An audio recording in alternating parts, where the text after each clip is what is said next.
وقال اللہ عز وجل فی سورۃ لقمان اذ قال لقمان لابنه وهو يعظه یا بنی لا تشرک باللہ ان الشرک لظلم عظیم۔ محترم بزرگوں، نوجوان دینی بھائیوں، پردہ نشین اسلامی مائیں اور بہنیں، اللہ رب العالمین کا فضل اور اس کا احسان ہے کہ ہم تمام اس لیلۃ القدر میں یہاں پر جمع ہیں، اللہ تعالیٰ کی عبادت کرنے کے لیے شب بیداری کر رہے ہیں۔ اللہ تعالیٰ ہماری اس رات کو لیلۃ القدر والی رات ہمارے لیے بنائے۔ اللہ تعالیٰ ہمارا یہ جاگنا، یہ شب بیداری کرنا ہمارے لیے دنیا اور آخرت میں فائدہ مند ثابت ہو۔ حضرات گرامی قدر،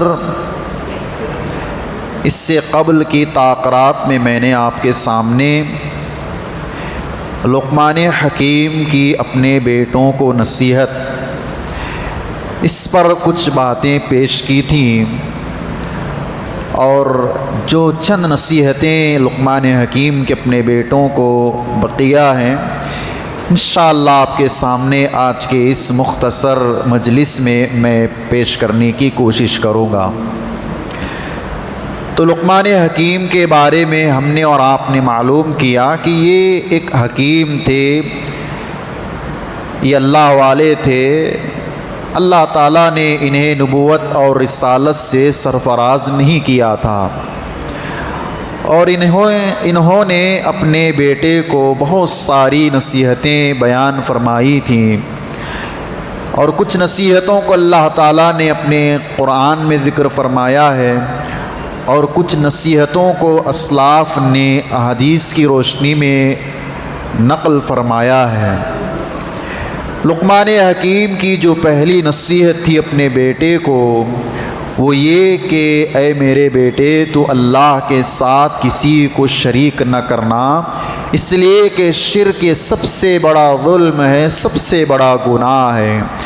ایک والد کو چاہیے کہ اپنے بیٹے کو، اپنے بیٹی کو، اپنے بچوں کو توحید کی نصیحت ضرور بھی ضرور کریں، چاہے بچے چھوٹے ہوں بڑے ہوں۔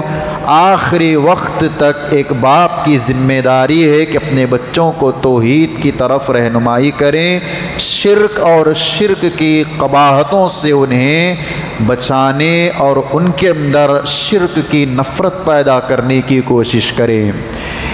دوسری نصیحت جو لقمان حکیم نے اپنے بیٹے کو کی تھی، اس کا تذکرہ اللہ تعالیٰ نے اپنے کلام مجید میں یوں فرمایا ہے کہ کوئی بھی عمل رائی کے دانے کے برابر بھی کیوں نہ ہو، اگر وہ عمل پہاڑوں کے اندر، چٹانوں کے اندر، زمین کے اندر، آسمان یا پہاڑوں پر یا کہیں پر بھی کیوں نہ ہو، قیامت کے دن اللہ رب العالمین اس عمل کو لے کر آئے گا۔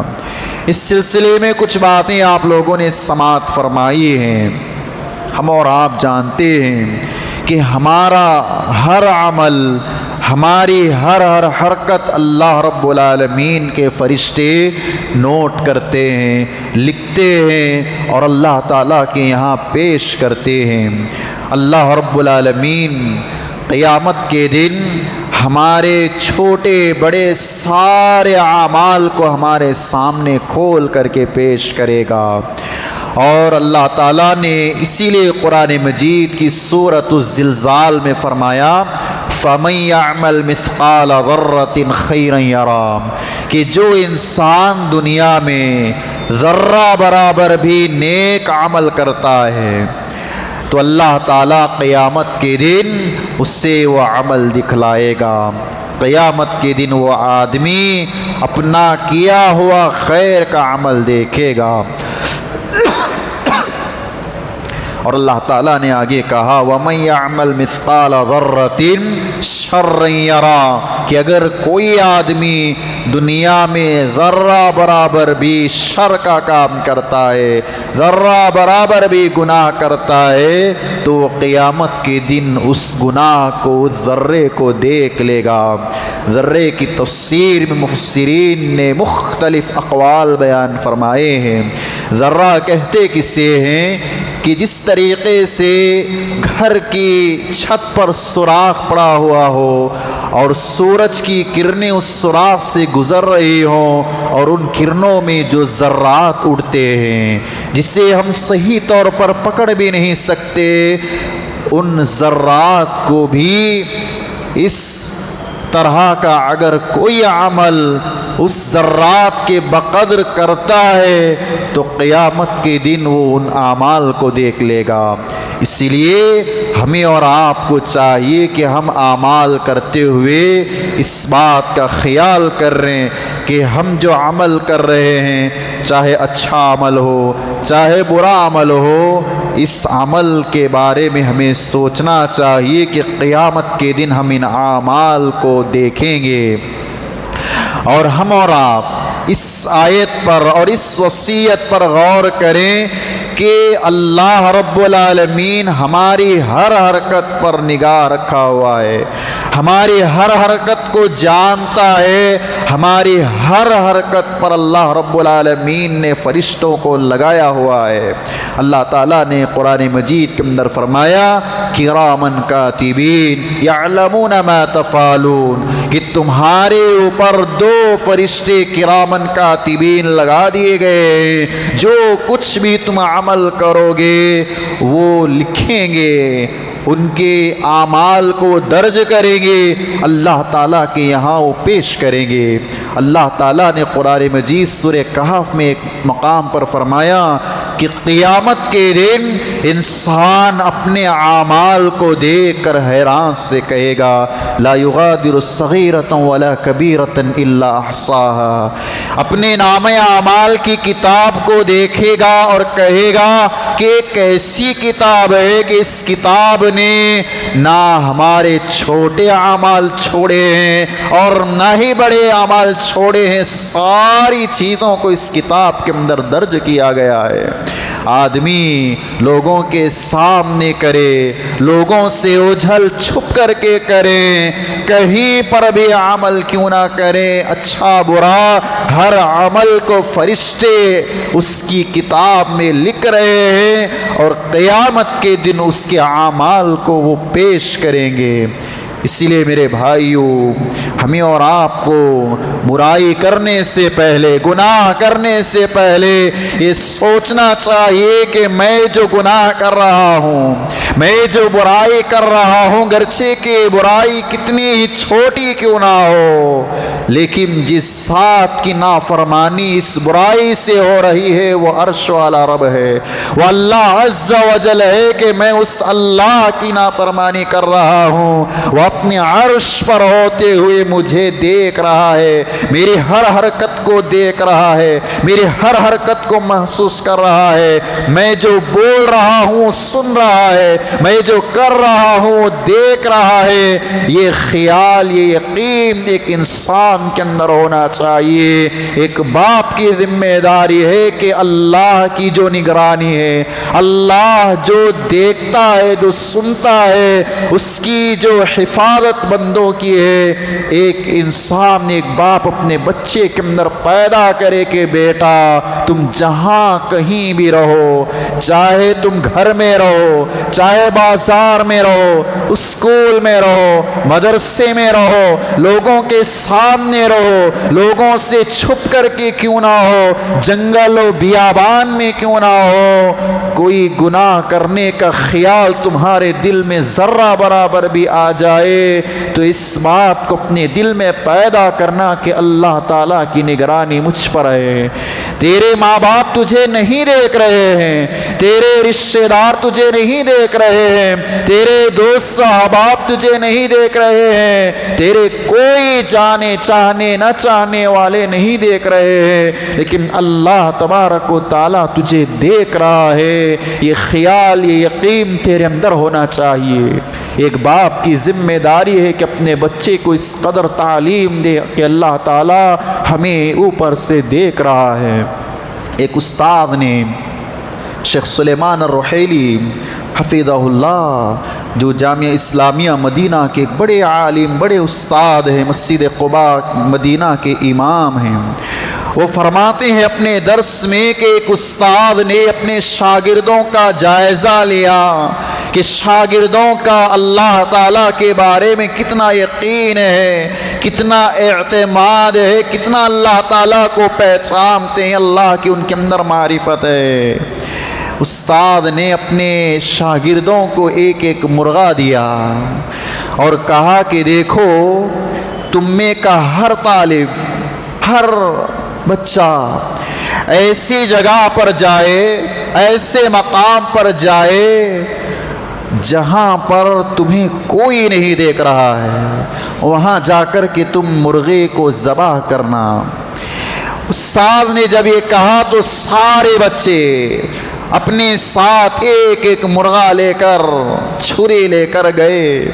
کوئی طالب، کوئی اسٹوڈنٹ، کوئی بچہ چھت کے اوپر چلا گیا، کوئی بچہ کسی کمرے میں بند ہو گیا، کوئی بچہ کسی جنگل میں چلا گیا، کوئی بچہ کسی ایسے جگہ پر چلا گیا جہاں اس سے دیکھنے والا کوئی نہیں تھا۔ ایسے وقت میں ایک بچہ ایک مقام پر پہنچتا ہے، سارے بچے، سارے طلبہ استاذ کے حکم کی تعمیل کی اور ایسے جگہ اور مقام پر پہنچے جہاں انہیں کوئی نہیں دیکھ رہا تھا۔ سب نے اپنے ہاتھوں سے مرغے کو ذبح کیا سوائے ایک طالب کے، ایک بچے کے، اور سارے اپنے استاد کے پاس آئے۔ استاد نے جب پوچھا کہ بتائیے کس نے کہاں، کس جگہ پر جا کر کے اپنا مرغا ذبح کیا ہے، تو ساروں نے بتلایا کہ میں چھت کے اوپر گیا، میں کمرے میں بند ہو گیا، میں جنگل میں گیا، میں یہاں گیا، مجھے کوئی نہیں دیکھ رہا تھا، ہم نے وہاں ذبح کیا۔ ایک طالب علم، ایک اسٹوڈنٹ کو استاد دیکھتا ہے کہ جیسے اسے ایک مرغا ہاتھ میں پکڑایا تھا ویسے ہی زندہ واپس لے کر کے وہ طالب آتا ہے۔ استاد نے جب اس طالب علم سے پوچھا کہ سارے بچے، سارے طلبہ اپنے اپنے ہاتھوں سے مرغے کو ذبح کر کے آ گئے، کیا بات ہے کہ تم جیسے لے کر گئے تھے ویسے زندہ مرغے کو لے کر آئے ہو؟ اس طالب علم نے کہا دیکھیے، یہی یقین، یہی خیال ہر بچے کے اندر ہونا چاہیے۔ اس طالب علم نے کہا کہ استاد محترم، کہ مجھے آپ نے کہا تھا کہ ایسی جگہ پر جاؤ، ایسے مقام پر جاؤ جہاں تمہیں کوئی نہیں دیکھ رہا۔ میں ایک جگہ پر گیا، جنگل یا ایسے مقام پر گیا جہاں مجھے کوئی نہیں دیکھ رہا تھا، نہ تو میری کوئی آواز سننے والا تھا، نہ مجھے کوئی دیکھنے والا تھا۔ جب میں اپنے ہاتھوں سے مرغے کی گردن پر چھری چلا رہا تھا تو میرے دل سے ایک آواز آئی کہ تمہیں تمہارے ماں باپ نہیں دیکھ رہے ہیں، تمہیں تمہارے اڑوس پڑوس کی رشتے دار نہیں دیکھ رہے ہیں، تمہیں تمہارے کوئی اپنے غیر یہاں پر کوئی انسان جانور نہیں دیکھ رہے ہیں، لیکن تمہیں تمہارا رب اوپر سے دیکھ رہا ہے، تمہارا رب تمہیں دیکھ رہا ہے، تمہاری اس حرکت کو محسوس سن رہا ہے، دیکھ رہا ہے۔ کہ شیخ محترم، میرے دل میں خیال آیا کہ میرا رب عرش پر ہوتے ہوئے مجھے دیکھ رہا ہے، اس کی نگرانی مجھ پر ہے، تو میں کیسے ذبح کرتا؟ استاد نے اس بچے کی تعریف کی اور کہا کہ یہی یقین ہر انسان کے اندر ہونا چاہیے کہ جب اس کے دل میں خیال آئے کہ میں کوئی گناہ کروں، کوئی نافرمانی کروں، تو وہ سمجھے، یقین کرے کہ میرا رب مجھے دیکھ رہا ہے، مجھے اوپر سے میری حرکتوں کو محسوس اور سن رہا ہے۔ ایک باپ کی ذمہ داری ہے کہ بیٹے کے اندر اس قسم کی چیزوں کو پیدا کرے اور اللہ کی معرفت، اللہ کا یقین بچوں کے اندر پیدا کریں کہ بیٹا بیٹی تم جہاں کہیں بھی جاؤ، بازار میں رہو، اسکول میں رہو، گرچہ جنگل بیابان کہیں پر بھی رہو، کوئی گناہ کرنے سے پہلے اس بات کا خیال رکھنا کہ تمہارے ماں باپ نہیں دیکھ رہے، تمہارے رشتہ دار نہیں دیکھ رہے، لیکن تمہارا رب تمہیں دیکھ رہا ہے، تمہارے اس گناہ کو دیکھ رہا ہے۔ یہ خیال، یہ یقین اپنے بچوں کے اندر پیدا کرنے کی ماں باپ کو آج ضرورت ہے۔ لقمان حکیم نے یہی اپنے بیٹے کو نصیحت فرمائی تھی کہ ذرہ برابر رائے کے دانے کے برابر کوئی چیز ہو، قیامت کے دن وہ اسے لے کر کے آئے گا۔ حضرات گرامی، ہمیں اور آپ کو چاہیے کہ یہی نصیحتیں اپنے بچوں کے اندر پیدا کریں۔ یہ دوسری نصیحت تھی لقمان حکیم کے اپنے بیٹے کے لیے۔ تیسری نصیحت، یہ بڑی عظیم نصیحت ہے۔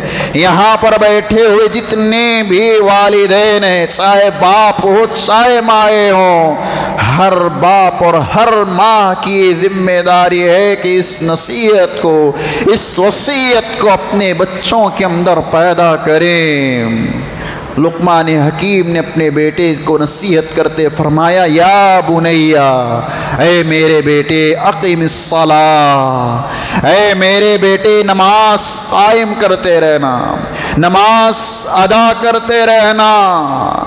ایک باپ اپنے بیٹے کو نماز کی نصیحت، نماز کی وصیت کر رہا ہے۔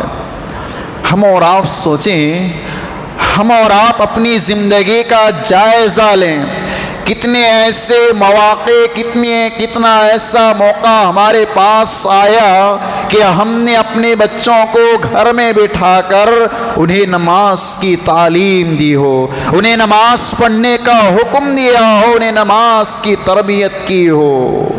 اللہ کے نبی علیہ الصلاۃ والسلام نے اپنی مبارک حدیث میں بیان فرمایا، مروا اولادکم بالصلاۃ وہم ابناء 7 سنین، کہ اے لوگو اپنی اولاد کو نماز کا حکم دو، نماز کی تعلیم دو جب وہ 7 سال کے ہو جائیں، اور فرمایا وَاضْرِبُوهُمْ عَلَيْهَا وَهُمْ أَبْنَاءَ 10، اور جب تمہاری اولاد چاہے بچے ہو بچیاں ہوں 10 سال کے ہو جائیں، نماز نہ پڑھے تو انہیں مار کر کے نماز پڑھاؤ۔ 7 سال سے لے کر 10 سال تک ماں باپ کو یہ حکم دیا گیا کہ نماز کی تعلیم دو، نماز کا حکم دو، نماز پڑھنے کی تربیت کرو۔ لیکن 10 سال کے ہو جانے کے بعد نماز نہ پڑھیں تو انہیں مار کر کے نماز پڑھاؤ۔ اللہ کی نبی علیہ الصلاۃ والسلام کا یہ حکم ہے کہ بچے اگر 10 سال کے ہو گئے ہیں یا 10 سال پار کر چکے ہیں، اگر اولاد نماز نہ پڑھ رہی ہو تو ماں باپ کو یہ حکم دیا گیا کہ اپنے بچوں کو مار کر کے نماز پڑھاؤ۔ ذرا سوچیں، ذرا غور کیجئے، اپنے گریبانوں میں جھانک کر دیکھیے، کتنے ایسے والدین، کتنے ایسے ماں باپ ہیں کہ اپنے بچوں کو نماز چھوڑنے پر مارا ہو۔ اگر بچہ کوئی غلطی کرتا ہے تو ماں باپ ڈانٹتے ہیں، مارتے ہیں۔ اسکول اگر صحیح طور پر نہیں جاتا ہے تو مار کر ڈانٹ کر اسکول بھیجا دیتے ہیں۔ کوئی گھر کا کام نہیں کر رہا ہے تو اسے ڈانٹ کر مار کر کام کرواتے ہیں۔ کوئی بھی بات نہیں سن رہا ہو تو اسے کیسی بھی مار کر کے اسے کام کرواتے ہیں۔ لیکن نماز کی جب باری آتی ہے تو ماں باپ سستی اور کاہلی سے کام لے لیتے ہیں۔ یہاں پر غور کریے کہ بچے اسی وقت ہمارے نمازی بنیں گے، اسی وقت ہمارے بچے نماز کے پابند ہوں گے جب تک ماں باپ نماز کی پابندی کرتے رہیں گے۔ جس وقت ماں باپ نماز سے دور ہو جائے، نماز پڑھنا چھوڑ دے، یاد رکھ لیجئے ان کی اولاد کبھی بھی نمازی نہیں بن سکتی۔ یہ اصول ہے، قانون ہے کہ ماں باپ اگر نمازی رہیں گے تو ان کی اولاد خود بخود نمازی بن جائے گی۔ ماں باپ ہی نماز نہ پڑھے، ماں باپ ہی نماز سے دور ہو تو اولاد کہاں سے نماز پڑھے گی؟ کہاں سے وہ نماز کی تعلیم لے گی؟ کتنے ایسے گھرانوں میں ماں باپ ایسے ہیں، باپ بے نمازی ہے، نماز نہیں پڑھتا ہے، بچوں کو حکم دیتا ہے کہ نماز پڑھو۔ کہاں سے بچہ نماز پڑھے گا؟ ماں بے نمازی ہے، گھر کے کام کاج میں مصروف ہے، بیٹی کو حکم دیتی ہے کہ نماز پڑھو۔ کہاں سے بیٹی پڑھے گی؟ جب تک کہ ماں باپ نماز قائم نہیں کریں گے، بچے بھی نمازی نہیں بنیں گے۔ اس بات کو ہم اور آپ یاد رکھ لیں۔ نماز یہ بڑی اہم عبادت ہے، ارکان اسلام کا یہ رکن ہے۔ یہ اللہ کے نبی علیہ الصلوۃ والسلام کا حکم ہے کہ نماز بچے اگر نہ پڑھے تو انہیں مار کر کے نماز پڑھاؤ، نماز کی تعلیم دو۔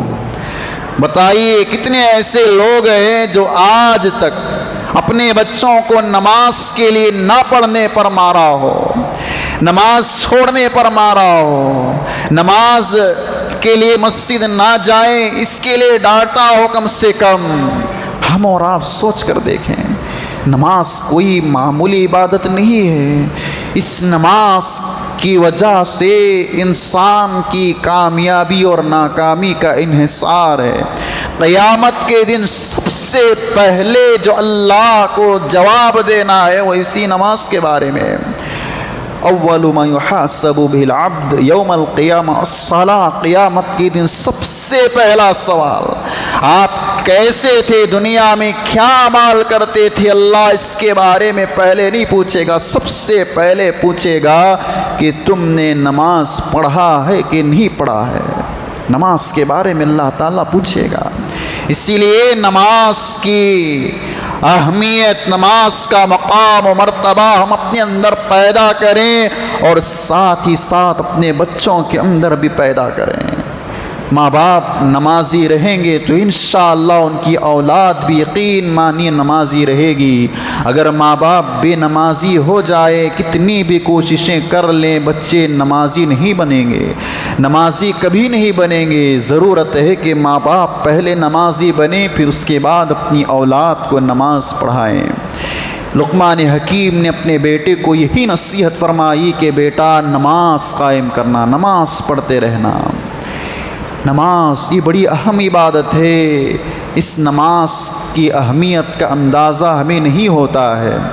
صحابہ کرام کی زندگی کو ہم اور آپ پڑھیں گے، معلوم ہوگا کہ ان کی زندگیوں میں نماز کی کیا قدر و قیمت تھی، کیسے وہ نماز کو ترجیح دیتے تھے دنیاوی کاموں سے، کیسے وہ نمازیں ادا کیا کرتے تھے۔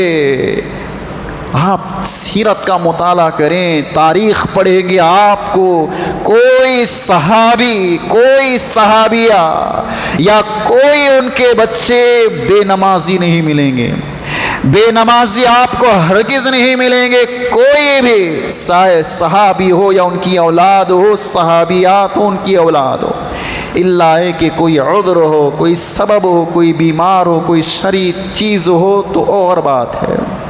نماز کی اہمیت ہمارے اندر سے نکل چکی ہے میرے بھائیوں۔ آج دیکھ لیجئے 27ویں تاخرات ہے، مسجدیں چاہے ہماری اہل الحدیث کی مسجدیں ہوں یا دوسرے مسلک کی مسجدیں ہوں، کچا کچ بھری ہوئی ہیں۔ آج لوگوں نے صرف اسی رات کو اہمیت دی ہے اور اسی رات میں سب سے زیادہ عبادت کرنے کو ترجیح دیتے ہیں، اور مسجدوں میں لوگ نمازوں کے لیے 2-2 3-3 جماعتیں بنا کر کے پڑھنے کا وقت یہ رات اس رات میں آیا ہوا ہے۔ اور جیسی ہی 27ویں تاریخ ختم، تاخرات گئے اور مسلمان مسجدوں سے بھی چلے جاتے ہیں۔ کیا یہی ہمارے اندر نماز کا شوق اور جذبہ ہے؟ کیا یہی عبادت کی اہمیت ہمارے اندر ہے کہ صرف ایک رمضان پورا نماز جماعت سے پڑھ لیا، فرائض کا اہتمام، سنن کا اہتمام، نوافل کا اہتمام، اور جیسے ہی رمضان کی عید کی نماز پڑھ لے ہم مسجدوں سے دور ہو جائیں، مسجدوں سے غائب ہو جائیں۔ یہ رمضان ہمیں ٹریننگ اور تربیت دے کر جا رہا ہے کہ تمہیں نماز ہر حال میں پڑھنا ہے۔ اللہ نے فرمایا وَاعْبُدْ رَبَّكَ حَتَّى يَأْتِيَكَ الْيَقِينُ کہ تمہیں آخری سانس تک نماز کو پڑھنا ہے۔ ایک صحابی جلیل کا واقعہ بڑا مشہور ہے کہ وہ لوگ نماز کو کیسے ادا کیا کرتے تھے، جب نماز میں ہوتے تو انہیں کتنی لذت ملتی تھی، انہیں کتنا خوشی محسوس ہوتی تھی۔ وہ جذبہ و شوق ہم مسلمانوں کے اندر نہیں ہے میرے بھائیوں۔ اللہ کے نبی علیہ الصلاۃ والسلام کے ساتھ غزوے میں عباد ابن بشر اور عمار ابن یاسر رضی اللہ تعالیٰ عنہما ہیں۔ یہ دونوں آپ علیہ الصلاۃ والسلام کی پہرے داری کر رہے ہیں، آپ کی حفاظت کے لیے آپ کے پاس کھڑے ہوئے ہیں کہ کوئی مشرک، کوئی دشمن، کوئی کافر آپ پر حملہ نہ کرے۔ نماز کا وقت ہوتا ہے، یا ایسی ہی نماز پڑھنے کی چاہت صحابی کے اندر پیدا ہوئی۔ حضرت عمار ابن یاسر رضی اللہ تعالیٰ عنہ سوئے ہوئے، عباد ابن بشر رضی اللہ تعالیٰ عنہ نماز پڑھنے کے لیے کھڑے ہو گئے۔ پیچھے سے مشرکین تیروں کی وار کر رہے ہیں، تیر چلا رہے ہیں، آپ نماز میں مشغول ہیں۔ ایک تیر آتا ہے آپ کے سینے پر لگتا ہے، آپ نماز جاری رکھے ہوئے ہیں۔ دوسرا تیر، تیسرا تیر، کئی تیر آپ کے جسم پر لگے ہوئے ہیں، لیکن ذرہ برابر بھی ان کی نماز میں کوئی حرکت نہیں آئی۔ نماز جاری رکھیں، رکوع بھی ویسے ہی، سجدہ بھی ویسے ہی کامل کرتے ہیں۔ نماز کو مکمل کرنے کے بعد صحابی رسول عمار بن یاسر کو جگاتے ہیں۔ عمار بن یاسر دیکھ کر کہتے ہیں کہ تمہیں جب پہلی تیر لگی تو مجھے کیوں نہ جگایا؟ حضرت عباد بن بشر سبحان اللہ کہتے ہیں کہ عمار، میں جب نماز میں تھا، اللہ کی عبادت میں لگا ہوا تھا، قرآن کی تلاوت کر رہا تھا، مجھے اتنی خوشی ہو رہی تھی، مجھے اتنی لذت مل رہی تھی کہ میں یہ نہیں سوچا کہ مجھے تیر لگی ہوئی ہے۔ میرا جسم زخموں سے چور چور ہو رہا ہے، مجھے بس نماز کی فکر تھی کہ میں نماز سے مشغول رہا، اور نماز ختم کر کے تمہیں اس لیے جگایا تاکہ مشرکین سے ہمیں اور زیادہ نبی صلی اللہ علیہ وسلم کو نقصان نہ پہنچے۔ یہ صحابہ اور صحابیات کے اندر ایک نماز کا شوق، جذبہ، انہیں سرور اور خوشی نماز کے اندر محسوس ہوتی تھی۔ ہم اور آپ اپنی زندگی کا جائزہ لیں کہ کوئی ایسی نماز ہماری زندگی میں آئی ہو کہ ہم نے بڑی خوشی کے ساتھ، لذت کے ساتھ، سرور کے ساتھ، دل جمعی کے ساتھ نماز ادا کی ہو۔ ہم تو نمازیں یوں ہی چھوڑ رہے ہیں، اذان ہوتی رہتی ہے، مؤذن اپنے مائک سے آواز لگاتا ہے، حی علی الصلاۃ، اے لوگوں آؤ نماز کی طرف، حی علی الفلاح، آؤ کامیابی کی طرف۔ ہمارے سروں پر جو جوئیں رہتی ہیں، ذرہ برابر بھی ہمیں حرکت نہیں ہوتی۔ ہم ایسی ہی اذان سن کر کے راستے مسجد کے پاس ہی جاتے ہیں۔ اور ہمارے نوجوان مسلم کا تو کیا کہنا، ہمارے نوجوانوں کے اندر ایک نشہ، ایک خیال، ایک گمان ایسا چڑھا ہوا ہے کہ ابھی تو ہماری جوانی ہے، جب بڑھاپا آئے گا تو تب دیکھ لیں گے، تب نمازیں پڑھ لیں گے۔ میرے بھائیو، نماز کی اہمیت کو سمجھو۔ ہمارے اندر نماز کی اہمیت آ گئی تو یقیناً ہماری اولاد کے اندر بھی نماز کی اہمیت آئے گی۔ آپ بچپن سے بچوں کو نماز کی تعلیم دو۔ ایک ماں اگر گھر میں نماز کے پابند رہے، فرض نماز کے ساتھ سنت و نوافل ادا کرتی رہے، اس کی چھوٹی بچی بھی کیوں نہ ہو، اس کے پیچھے آگے نماز میں آ کر کے شامل ہو جائے گی۔ یہ اللہ نے فطرت میں بچوں کے رکھا ہے کہ جیسے ماں کرے گی بچیاں بھی ویسی ہی کریں گی۔ باپ مسجد کو آ رہا ہے تو بچوں کو اپنے ساتھ لائیے تاکہ بچوں کے اندر بھی نماز کی اہمیت پیدا ہو، مسجد کی اہمیت پیدا ہو۔ اسی لیے لقمان حکیم نے اپنے بیٹے کو نصیحت کی، یا بنی اقم الصلاۃ، کہ بیٹے نماز قائم کرنا، نماز ادا کرتے رہنا۔ اسی طرح سے چوتھی نصیحت لقمان حکیم نے اپنے بیٹے سے کہا، وَأْمُرْ بِالْمَعْرُوفِ وَانْهَ عَنِ الْمُنْكَرِ، اے بیٹے بھلائی کا حکم دیتے رہنا، برائی سے لوگوں کو روکتے رہنا۔ جب بھی تمہارے سامنے لوگ آئیں تو انہیں بھلائی کا حکم دو، تمہارے سامنے لوگ برائی کرتے رہے تو انہیں منع کرو۔ یہ حکم، یہ تعلیم، یہ وصیت ایک باپ اپنے بچے کو کر رہا ہے۔ یہ واقعات، یہ باتیں ہمارے سامنے اللہ کیوں پیش کرتا ہے؟ تاکہ ہم اور آپ اپنی زندگی میں ان چیزوں کو لائیں، جیسے انبیاء و رسل، اولیاء اللہ والے اپنے بچوں کو وصیتیں اور نصیحتیں کیے ہیں، ایسی ہی نصیحتیں ہم اپنی اولاد کو کریں، ہم اپنے بچوں کو کریں۔ کہا، یا بنی اقم الصلاۃ وامر بالمعروف وانہی عن المنکر، بھلائی کا حکم دیتے رہنا بیٹے، برائی سے لوگوں کو روکتے رہنا۔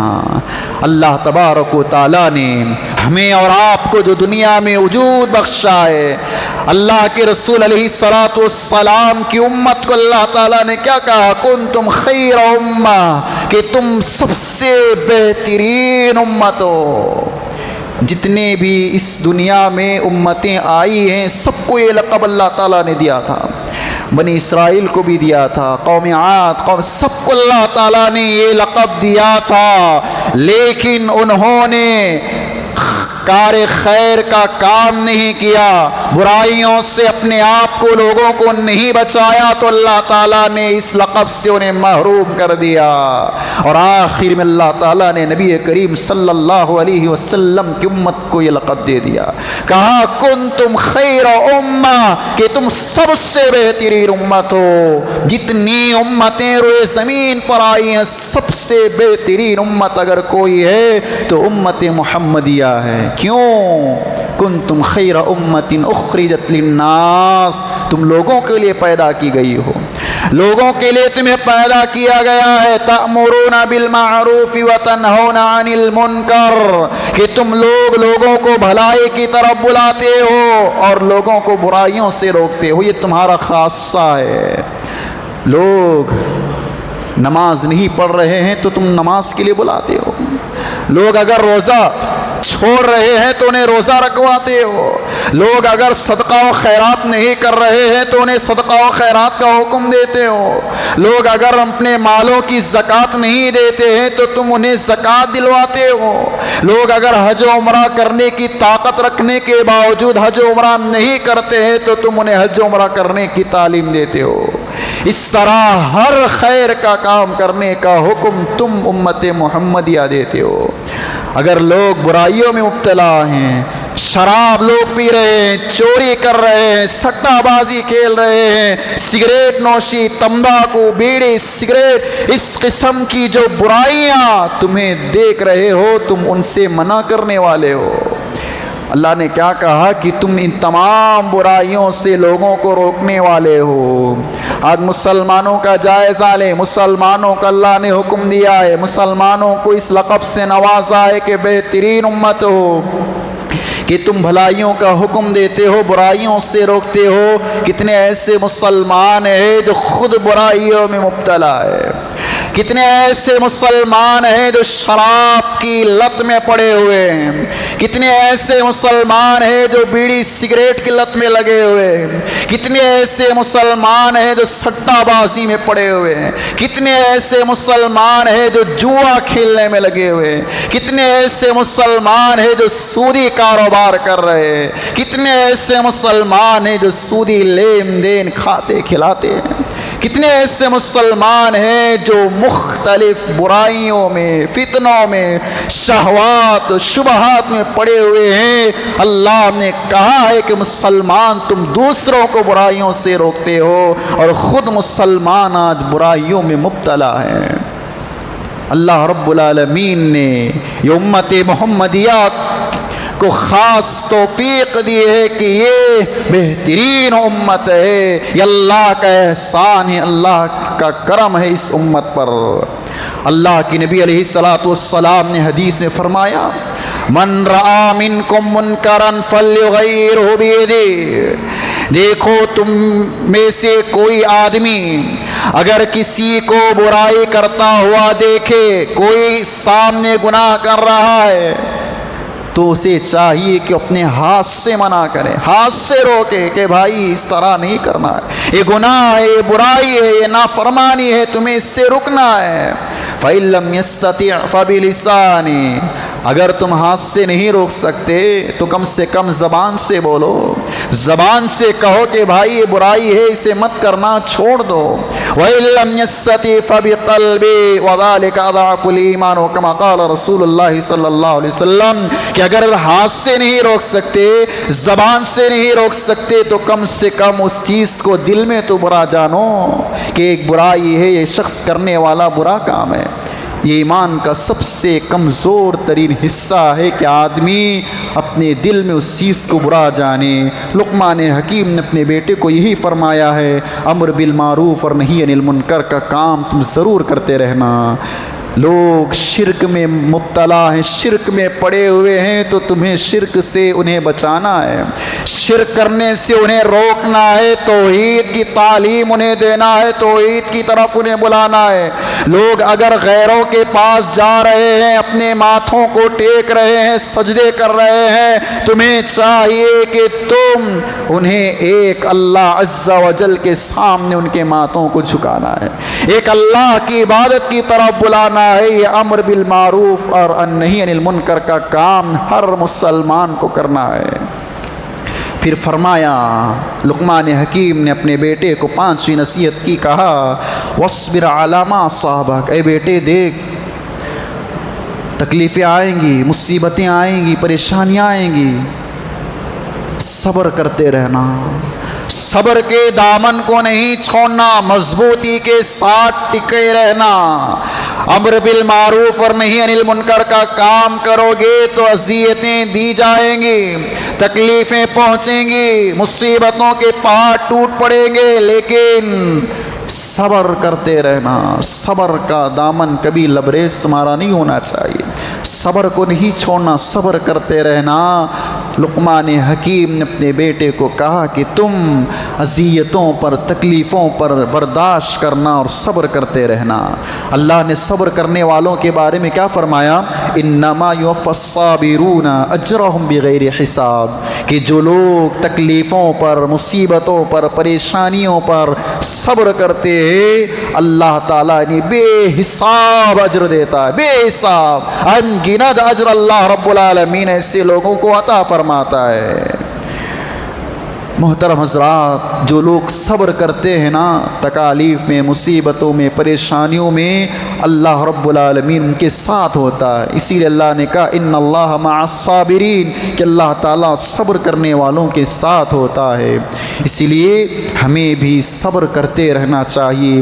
اللہ کی طرف سے آزمائشیں آئیں گی، ہمارا امتحان ہوگا۔ وَلَنَبْلُوَنَّكُمْ بِشَيْءٍ مِّنَ الْخَوْفِ وَالْجُوعِ وَنَقْصٍ مِّنَ الْأَمْوَالِ وَالْأَنفُسِ وَالثَّمَرَاتِ، ہماری آزمائش ہوگی خوف کے ذریعے، رزق کے ذریعے، مال کے ذریعے، ہر طرح سے ہماری آزمائش ہوگی، لیکن ایسے وقت میں ہمیں صبر کرنا ہے، صبر کو تھامے رکھنا ہے، تبھی جا کر کے ہم امتحان میں، آزمائش میں کامیاب ہوں گے۔ اللہ نے ایمان والوں سے فرمایا یا ایھا الذین آمنوا استعینوا بالصبر والصلاۃ، اے اہل ایمان تم نماز اور صبر کے ذریعے سے اللہ سے مدد حاصل کرو۔ اسی لیے ہمیں اللہ سے مدد صبر کے ذریعے سے حاصل کرنا چاہیے۔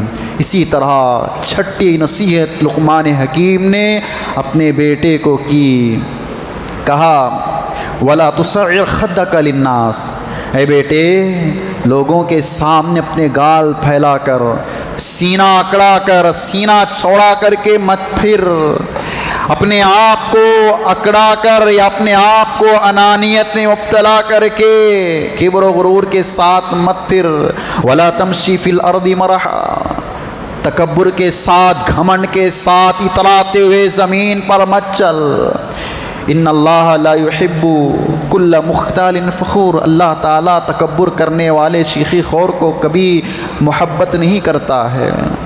اس آیت کے اس ٹکڑے میں اور لقمان کی وصیت اور نصیحت پر غور کریے گا کہ ایک باپ اپنے بیٹے کو یہ تعلیم دے رہا ہے کہ جب تم راستے سے گزرو چلو جھک کر کے چلو، اکڑتے ہوئے، سینہ تانتے ہوئے، گال پھلا کر کے لوگوں کے سامنے کبھی بھی مت آؤ، اپنے آپ کے اندر عاجزی ان کے ساری جھک کر کے رہو۔ لوگوں کا معاملہ کیا ہے؟ ذرہ آدمی طاقتور ہو جائے، قوت آ جائے، جم وغیرہ کرنے لگ جائے تو نوجوان اپنے جسم کی صلاحیت پر، اپنی باڈی پر اتراتا ہے، اکڑ کر کے لوگوں کے سامنے چلتا ہے، لوگ سمجھیں کہ اس سے بڑا کوئی اور طاقتور دنیا میں نہ ہو۔ لوگوں کے اندر اگر علمی صلاحیت آ جائے، علم کوٹ کوٹ کر کے آ جائے تو کچھ ایسے بھی ہیں جو اپنے علم پر اکڑتے ہیں، اتراتے ہیں، اپنے آپ ہی کو سب سے بڑا علم والا سمجھتے ہیں۔ اگر لوگوں کے پاس تھوڑا مال بھی کیوں نہ آ جائے تو اب اس کی زندگی کی لائف سٹائل ہی بدل جاتی ہے، لوگوں کے سامنے ایسے چلتا ہے کہ گویا یہ آسمان سے اترا ہوا ہے۔ لقمان نے کہا کہ اس طریقے سے تم دنیا میں مت رہنا، اس طریقے سے لوگوں کے سامنے مت چلنا، مت پھرنا، اکڑ کر کے تکبر کرتے ہوئے لوگوں کے سامنے مت گزرنا۔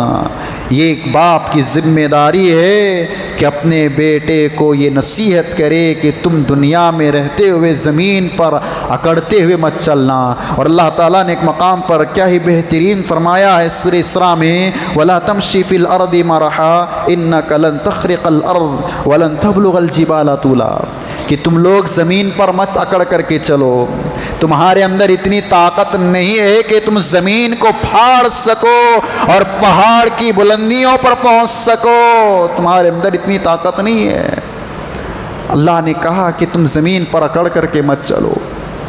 لقمان حکیم کی ایک نصیحت اپنے بیٹے کو یہی ہے کہ تم جو ہے زمین پر اکڑ کر مت چلو۔ اور ساتویں نصیحت فرمائے وقصد فی مشیک، جب تم زمین پر چلو، لوگوں کے سامنے چلو، لوگوں سے میل جول کرتے رہو تو تمہاری رفتار میانہ ہونا چاہیے، تم اطمینان سے لوگوں کے درمیان چلو، تمہاری جو رفتار ہے وہ ایک اوسط درجے کی، ایک اچھے انداز میں تم چلو۔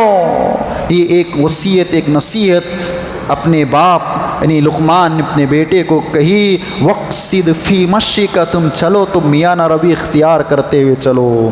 اور اللہ تعالیٰ نے رحمان کے بندوں کے صفات میں سے ایک صفت بیان کرتے ہوئے فرمایا، وَعِبَادُ الرَّحْمَنِ الَّذِينَ يَمْشُونَ عَلَى الْأَرْضِ هَوْنًا، کہ رحمان کے بندے وہ ہیں جب زمین پر چلتے ہیں تو میانہ روی اختیار کرتے ہوئے چلتے ہیں، اپنے آپ کو جھکاتے ہوئے چلتے ہیں۔ اور اللہ نے کہا وَإِذَا خَاطَبَهُمُ الْجَاهِلُونَ قَالُوا السَّلَامَ، عباد الرحمن کی صفت یہ ہے کہ جب جاہلوں سے ان کی ملاقات ہو تو ان کے سامنے سلام کرتے ہوئے گزر جاتے ہیں، جاہلوں سے منہ نہیں لگتے، جاہلوں سے بحث و مباحثہ نہیں کرتے، جاہلوں سے زیادہ گفتگو نہیں کرتے، سلام کرتے نکل جاتے ہیں۔ یہ رحمان کے بندوں کی صفات میں سے ایک صفت ہے۔ اسی طرح سے ایک آخری نصیحت لقمان حکیم نے اپنے بیٹے کو فرمائی، کہا وَغْضُضْ مِن صَوْتِكَ، کہ اے بیٹے اپنی آواز کو پست رکھنا،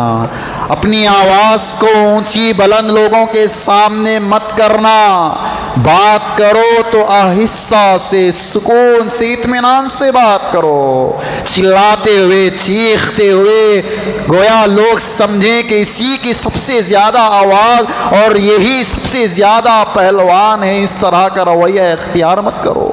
جب بات کرو تو آہستہ کرو، آہستہ سے گفتگو کرو، آہستہ سے بات کر کے مسئلے کو حل کرنے کی کوشش کرو، غصے سے چلاتے ہوئے زور سے بات کر کے مسائل کو مت بگڑاؤ۔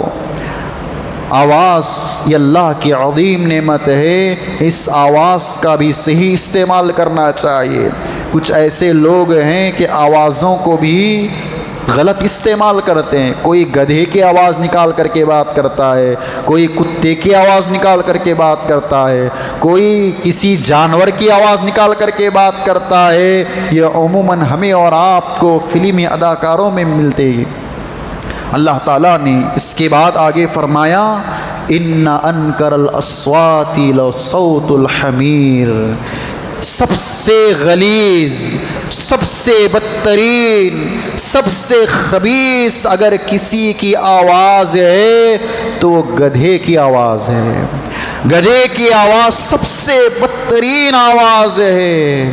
اسی لیے اللہ کے نبی علیہ الصلاۃ والسلام نے گدھے کی آواز سنو تو ہمیں دعا پڑھنے کا حکم دیا ہے۔ وَإِذَا سَمِعْتُمْ نَهِيقَ الْحِمَارِ فَتَعَوَّذُوا بِاللَّهِ مِنَ الشَّيْطَانِ الرَّجِيمِ فَإِنَّهُ رَآ شَيْطَانًا، کہ جب تم لوگ گدھوں کی آواز کو سنو تو تعوذ پڑھو، اعوذ باللہ من الشیطان الرجیم، اس لیے کہ اس نے شیطان کو دیکھا ہے۔ عموماً ہمارے یہاں تو گدھے نہیں پائے جاتے ہیں، لیکن اگر کہیں پر ہمیں گدھے نظر آ جائیں تو ہم ان کی آواز سنیں تو تعوذ پڑھیں، اعوذ باللہ من الشیطان الرجیم، اس لیے کہ گدھے شیاطین کو دیکھتے ہیں۔ تو الغرض ان تمام باتوں کو جو میں نے آپ کے سامنے پیش کیا ہے، یہ والدین کے تعلق سے ایک ذمہ داری ہے کہ اپنے بچوں کو یہ 8 وصیت ضرور بھی ضرور کریں۔ سب سے پہلے انہیں ایک اچھا، ایک سچا مسلمان، ایک سچا پکا ایک انسان صحیح طور پر بنائیں، اللہ کی معرفت انہیں کروائیں، شرک سے ان کے اندر بیزاری، شرک کی نفرت بچوں کے اندر پیدا کریں۔ حضرات گرامی، یہ کچھ نصیحتیں جو لقمان حکیم کی اللہ نے قرآن مجید میں ذکر فرمائے ہیں، میں نے آپ کے سامنے رکھا ہے۔ امید ہے کہ یہاں بیٹھے ہوئے ہر ماں باپ، ہر والد، ہر والدہ ان نصیحتوں کو اپنے بچوں کو ضرور بھی ضرور کریں گے۔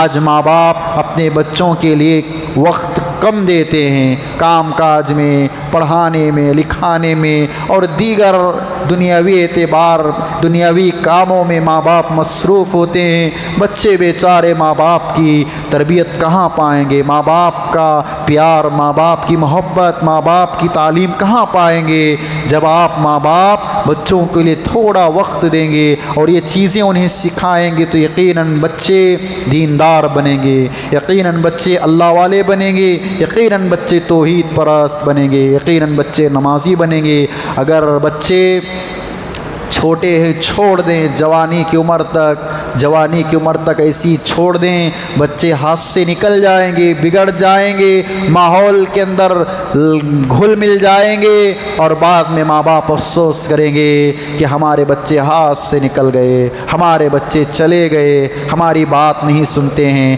ہمارے نافرمان ہو چکے ہیں۔ اس طرح کی باتیں، اس طرح کا پچھتاوا آنے سے پہلے ضروری ہے کہ وقت سے پہلے بچوں کو صحیح تربیت دیں، تبھی جا کر کے ہم اپنے بچوں کا صحیح طور پر حق ادا کر سکتے ہیں۔ اللہ عز و جل سے میری دعا ہے کہ رب العالمین جو باتیں میں نے آپ کے سامنے قال اللہ و قال رسول کی رکھی ہیں، اللہ تعالیٰ مجھے اور آپ کو کہی ہوئی باتوں پر عمل کی توفیق دے۔ اللہ تعالیٰ جتنے بھی مسلمان یہاں پر جاگ کر قال اللہ و قال رسول کی باتیں اب تک سن رہے تھے، اللہ ان تمام مسلمان مرد و خواتین کی مغفرت فرما، اللہ ان تمام مسلمانوں کو اسی طرح جنت الفردوس میں جمع فرما، اللہ ان تمام مسلمانوں کی زندگیوں میں خیر و برکت عطا فرما، اللہ ان تمام مسلمانوں کی زندگیوں کو خوشحال بنا، اللہ ہمیں سے جو بیمار ہیں گھروں میں، ہاسپٹلوں میں، اللہ انہیں شفائے کاملہ عاجلہ عطا فرما، جہاں کہیں بھی مسلمان پریشان حال ہیں اللہ ان کی پریشانیوں کو دور فرما۔ اللہ جہاں کہیں بھی مسلمان مظلوم ہیں اللہ ان کی غیبی نصرت اور مدد فرما۔ اللہ ہمارے روزوں کو، ہماری نماز کو، ہماری ہر عبادات کو اللہ قبول فرما۔ ہم نے جو بھی ماہ رمضان میں صدقہ و خیرات تیری رضا کے لیے کیا ہے اللہ ہمارے خرچ کرنے کو قبول فرما۔ اللہ ہمیں اس طرح بار بار ماہ رمضان زندگی میں نصیب فرما، ہمیں ان راتوں کی قدر کرنے والا بنا، ہماری ہر عبادات کو قبول فرما۔ اللہ ہماری دعاؤں کو قبول فرما، آمین رب العالمین، وآخر دعوانا ان الحمد للہ رب العالمین۔